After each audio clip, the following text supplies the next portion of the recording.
Randonautica is an app launched on February 22nd, 2020. It randomly generates coordinates that enable the user to explore their local area and report on their findings. Some people have had some really strange experiences. Here are their stories. I heard about Randonautica back in 2020. During the beginning of the pandemic, I thought it looked interesting and that it might be a good way to get out of the house. My boyfriend and I tried it out a couple of times. It took us to some random places, but nothing creepy, which was our intention. Fast forward to today, and I'm scrolling Facebook and come across a post about how they found the remains of missing girl Candace Fitzpatrick. She went missing in 2008 from Oshawa, Ontario. Her DNA was found in the freezer of Adam Strong, who was also a resident of Oshawa. Candace was never found until November of 2021. I remember seeing on Facebook that the forensic unit was out near my house back in November because of remains being found. I had a brief thought about maybe they found Candace, but didn't really think anything else about it. At the news conference, they talked about where her remains were found, and out of curiosity, I decided to check Google Maps and see if it was the same location as the forensic search last November. I was not prepared to find out that it was the same location that Randonautica took us the very first time we tried it. Now I just feel sick. The rando pin was in this small bunch of trees and behind a bunch of newer houses. We parked the truck, walked down the path and off the path, trying to get closer to the pin. We ended up giving up because the bush was so thick and left. I haven't used Randonautica since 2020 because nothing really happened and I thought it was fake. Boy, was I wrong. So me and my brother decided to go randonauting and set our intent to creepy. It pulled up a location about 3 minutes from my house, a train track with trees and forest on both sides. In order to get to the specific location, we had to go on a lonely dirt road. So we did. It was 9 p.m., so it was dark already. We proceeded on the dirt road, which, by the way, was very thin. Only one car fits. We got really creeped out the further we went, so we decided to get back out. Only way out would be to reverse myself out. Little did I know there was a car behind us with their lights off, which means they knowingly followed me into the thin dirt road with their lights off because they wanted to go unnoticed. You should have seen our faces when we saw the car on my backup camera. I end up turning around and going over a bunch of potholes and rocks and scraped my bumper because I went into full panic mode. What do you guys think happened? I'm starting to think maybe people get locations through the app. Myself and two close friends, we'll call them K and N, set out on our journey with the intention of initiating the fight or flight reflex. Bad idea, by the way.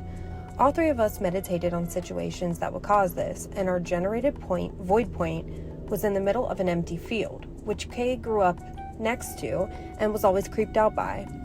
Apparently, he pictured this exact field during our meditation. He has never been one to mislead, so I trust that that's the truth 100%. Already terrifying. The three of us hop a fence into the field and make our way toward the point. There wasn't anything right on the point, so we decided to explore a field a little.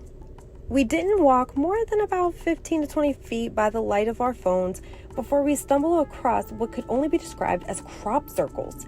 More likely from kids doing burnouts in the field or something, but they were perfect circles in the short grass. We stepped over the first circle, then the second. Then we heard a horrible noise, somewhere between a snarl and a pig squeal. K&N are ready to book it, but I convinced them to grow some hair on their balls and push on. Terrible idea. I couldn't see what made the noise, but for some reason, we all began to look at the same patch of darkness under the tree, about 150 feet away. Also weird that we all knew to look at the same spot without any sort of communication. I thought I could make out a white blob in the darkness, but couldn't figure out what it was, in fact, there. But every time I tried to look at it, it would jump to the right of my periphery. And when I tried to look at it again, it would jump to my left. Tried to view it just through my peripheral vision, at which point it started vibrating violently. then very quickly advanced on us. Needless to say, we used every drop of adrenaline, sprinting away, falling over the fence, and tearing out of there in my car. I am a very literal, tactile, and scientifically minded person. I'm mostly atheist and don't believe in much I can't see or can't be proven. None of that supernatural stuff or religious stuff or whatever. But whatever we saw that night was real, and it did not want us there.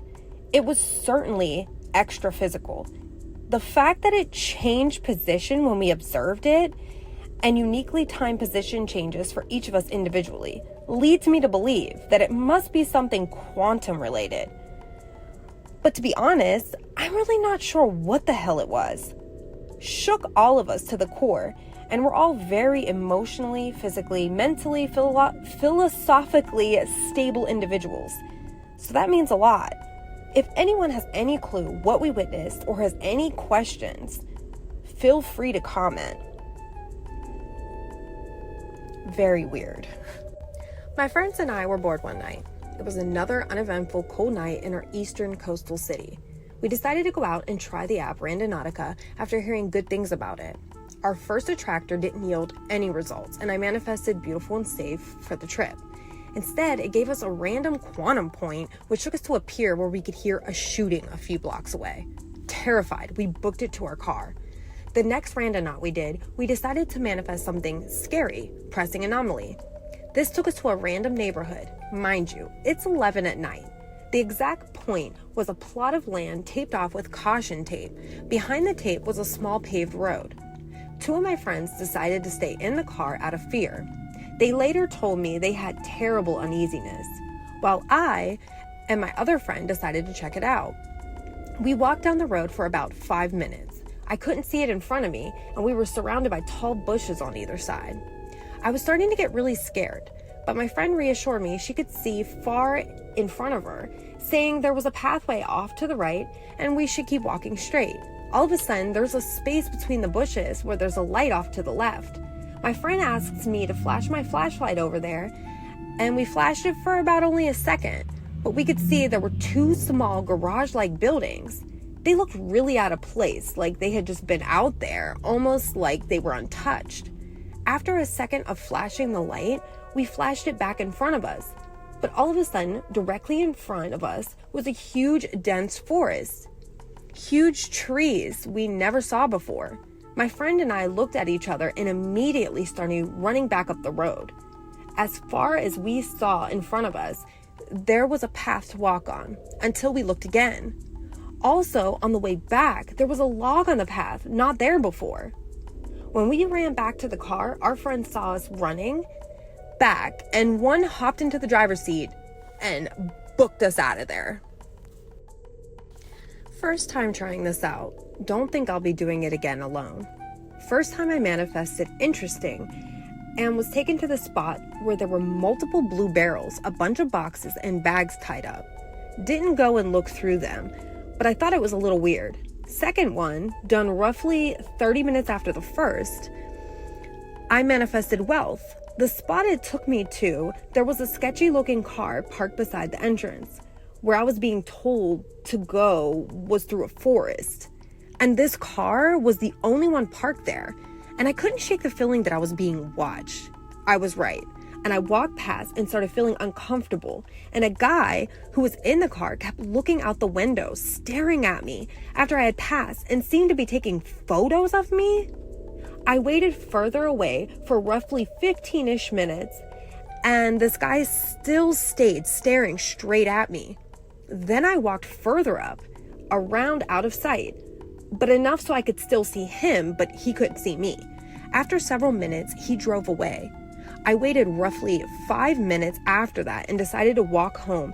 As I'm doing so, he then pulls out of nowhere, driving back up towards me. Then after he passed, did a U-turn and was driving back up again towards me.